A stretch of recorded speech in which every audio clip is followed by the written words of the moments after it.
Hey guys, Kaz here, and today I'm going to be talking about all of the things that I read in February. So let's just jump straight in. So the first thing I picked up was All That's Left in the World by Eric J. Brown. I absolutely love this book. There is a sequel. It's definitely something that I want to pick up at some point in the near future, or the future at least. But yes, this is a post-apocalyptic book. It's more like natural. It's not like zombies or like a weird sci-fi thing. It's very much natural. People are getting ill and die, and then you have to survive. And I absolutely loved this book. It follows our two main characters, so it's dual perspective, and each chapter it goes from one to the other. And they're both boys that are surviving. They happen to meet each other because one of them was injured and turns up at the other one's house, didn't know there was somebody there. And then they become friends and go on this epic journey to get to certain places to do certain things. And yeah, I absolutely loved it. So, great start to the month. After that, I read some manga on my computer. So, Someday I'll Fall For You by Tomo Kurahashi. I'm just reading it off my computer screen. Volume 1 and 2 of that.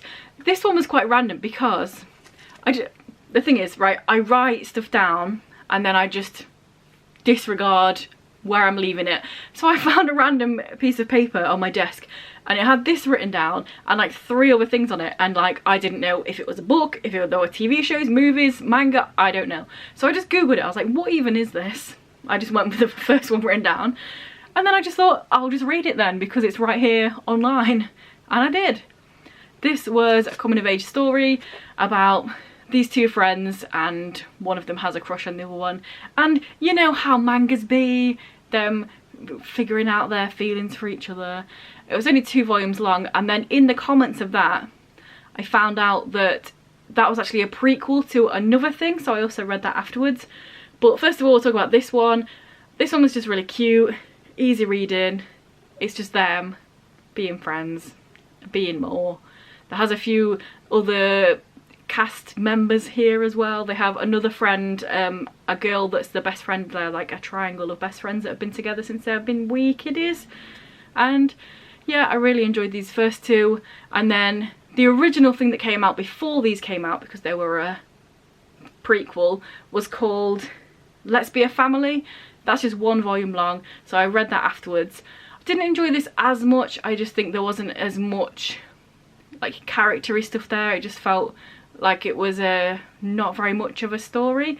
But in this one, we follow these 2 guys as they're older. They've been together for ages, and they are looking after the child of their female best friend in the triangle, because she is a photographer, like a war photographer, or a photographer that goes around to different countries. So she's off doing that. They're looking after a kid, and that is pretty much the premises, the basis, and the whole of the story. It was fine. I gave that one 3 stars, the other 2 4 stars.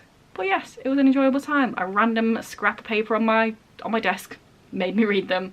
So thanks for whoever mentioned that wherever they mentioned it and made me write it down. So yeah. After that, I read Somewhere Beyond the Sea by TJ Klune, and again, I absolutely loved this book. February, great start. This is the sequel to House in the Cerulean Sea, and it was just so good. I just absolutely adore TJ Klune's writing style. I adore these characters, just everything about this book. It's very timely as well because of the whole political landscape at the moment. It's very much stuff that's happening in real life, because in here there are people that have like magic or mythical sort of stuff going on with them, and the government doesn't treat them very well. They like to own them, they like to have their eyes on them, they like to make them write in this thing saying I exist. So yeah, it's very that. And in the first book, the main character is going to an island, to an orphanage, to try and figure out whether the orphanage owner should be there. And in this book, Arthur, the orphanage owner, is the main character in this one. So it goes from where the first book left off, and yeah, it's him, it's his kids, it's Linus, it's magical people just trying to exist, and government people being pricks. But mostly it's like the adorable family, the adorable found family that these group of people have become, and it's adorable and I love it, and yes, there you go. After that I read American Vampire Volume 1. This is by Scott Snyder, Raphael Albuquerque and Stephen King. Oh, fun fact randomly though, I got this off Sci-Fi, I want to say. Yes, it's that time I just bought a bunch of random Volume 1s of different comics just to see what they were about. It's actually signed by Scott Snyder. I think it's him, anyway. It looks like it says Scott. I mean, my name's not Chris, but yeah. That was very random when I just noticed that when I opened the thing. But yes, this is about vampires in the, I want to say like the 20s, 30s. Yeah, 1920s.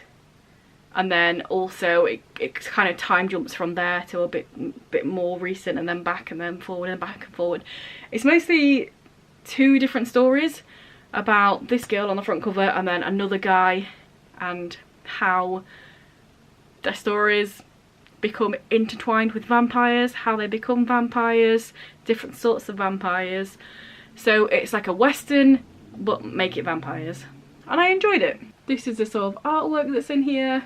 And yeah, the only thing, this is just a me thing, I'm terrible at remembering like the dates of stuff, so a couple of times I had to flick back and be like, how much time has passed? It's only a few years, but like how many few years, because I'm terrible at remembering dates. But that's a personal thing. But yeah, I enjoyed it. I wouldn't say it's anywhere near like any sort of favourite or anything like that, but it is potentially something that I will carry on. So we are halfway through. Here's a little cat clip and then I'll come back to you. Accidental rhymes. His new favourite thing is just jumping on top of my bookcases for no reason. At first I tried to get him down all the time, but I got him down with treats, and then he thought, hey, every time I jump up here I get a treat. So now I just leave him. He'll deal with it when he's ready. Hi. All you do is getting dusty. That is all that's happening. Bye. So next up, Grim Tuesday by Garth Nix. This is the second book in the Keys to the Kingdom series. This one I was doing with the buddy read with Ashley over at Ashley something that's not what it used to be. I can't remember, she changed her name, the channel name. It will be linked down below anyway. But yes, I enjoyed this one more than the first one. So basically in this, it's a YA series about this boy who randomly sort of stumbles upon this whole other world that's going on in this building, and there's these different like masters of different part of the house and keys, hence Keys to the Kingdom, and all of them are like Mr. Monday, Grim Tuesday, Wednesday, Thursday, Friday, etc. The first book I found a little bit slow because it was sort of gathering the story, explaining what's going on, but this one I enjoyed a lot more. It was straight to the action, it was jam-packed full of different things. It's our main character, I want to say Arthur again, it is Arthur as well. Arthur having to go back in and figure out how to stop Grim Tuesday because stuff's kicking off. And yeah, I found it's really fun, really fast paced, there's a lot of different things going on, and I'm more excited to carry on the series now because I gave the first book 3 stars, but I gave this one 4 because yes, it's on the right track. Next up, and this was a total random buy, I read 4 volumes of a manga that I didn't know existed. Is it a manga or is it a manhwa? It's something. It's a picture-y story. Anyway, I'll give you some context from this. So I was going to the cinema and I was like quarter of an hour early, so I just nipped into my library because it's literally across the road. And I thought, you know what, I'm going to pick something out because it's nice to support your library. I own loads of books, I should read them, yes, but having something out of the library is showing the people who own the library and the government and stuff like, hey, this library is getting used. So that's why I did it. To be fair, I feel like we have a really good library because it's open every day except Sunday, so you know, some places are a lot worse off, but still it's nice to support the library. But yeah, I went straight to like the graphic novel section because I thought I don't want anything too big because I do have a bunch of my own stuff to read. But I did end up accidentally picking up 4 things. So this is number 1. It's called The Beginning After the End. So we have this one, volume 1, volume 2, volume 3 and volume 4.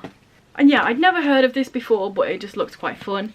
So this one is about this king who, straight at the beginning, right at the beginning of the story, the king dies, he thinks he's just dying, and then he wakes up being born as another kid, but still has all of his memories. So it's this new life and him growing up and learning magic and having these parents and like sneaking into the library to read books when he's a tiny baby because he has all the memories and the intelligence of a full-grown king. And then it goes from there. Obviously I read 4 volumes. This one, it does say on it that it's originally from Tapas, I believe, which is cool. Tapas is a online website comic thing, but I did look into it afterwards, and this is an ongoing series. It's still going on. There's like 6 volumes or 7 volumes out now. There was like some drama because it was stopped for ages because the original artist left, so I don't know whether this is something that I'm going to carry on, but I did really enjoy it. I really like the art style. It's just quite cutey. Yeah, I don't know why I said manga originally. It's quite clearly just a comic, isn't it? But yeah. There's also, it seems to be really popular because there's also a book version of this, and they're making an anime. So there you go. This must be a very popular Tapas original. But yeah, I really enjoyed these 4 volumes. A lot of different things happen in them. I don't want to go too much into them, but there is a lot of magic and going to different places and learning different things, and I enjoyed the characters.